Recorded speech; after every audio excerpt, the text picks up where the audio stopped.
আচ্ছা সাধু বাবা, আপনার বাড়ি কোথায়? বড়চুবড়ি মহাকাল। ও আচ্ছা আচ্ছা, আপনার কাজ বাজ কি বলেন একটু শুনি। যে কোনো রোগী, যে কোনো বিপদ আপদ, যে কোনো ব্যথা বিন্দু, ঝড় বাড়ি বাধা, যে কোনো রোগে আচ্ছা। সবকিছু আমি দেখি। আচ্ছা, অর্থ ছাড়া যেটা খরচা হয় সেটাই আমি নিই। আচ্ছা আচ্ছা। আর কাজ হয়ে গেলে তার বকশিস দিতে হয় বাহ বাহ এবং শ্মশানকালীর আশীর্বাদ। এবং আমি মায়ের সম্পূর্ণ স্বপ্নতে যেমন মাকে দেখে আমি সবকিছু পাই।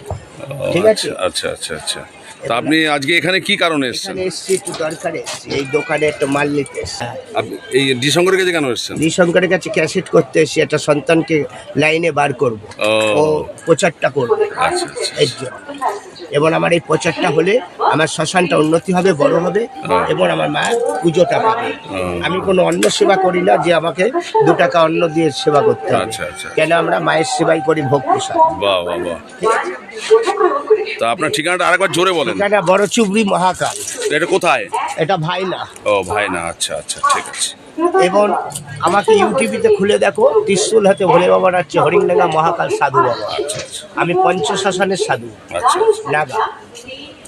এবং আমি যে কোনো কাজ এক মনে ধারণ করতে হবে। আমি আমার জীবনে 4টে মরাকেও বাঁচিয়েছি। বাহ। একটা করোনায় মরা 4 দিন পরে ছিল, একটা কানে নাম দিয়েছে, একটা বর্ধমানে বাস লরি চলে গেছে তাকেও বাঁচিয়েছি, একটা কল্যাণীতে 3 তলা থেকে পড়ে গেছে তারও বাঁচিয়েছি। এছাড়াও যে কোনো কাজে, যে কোনো বিপদ আপদ, যে কোনো রোগ বাদিতে যেভাবে হোক এক মনে যদি আমার মন্দিরে আসতে পারে তো সে সুস্থভাবে সুস্থ হতে হবে 100 জানাতে। আচ্ছা কাজ হয়ে গেলে মায়ের পুজোর খরচা। ঠিক আছে, আবার দেখা হবে। হ্যাঁ, মহাকাল সাধু বাবা।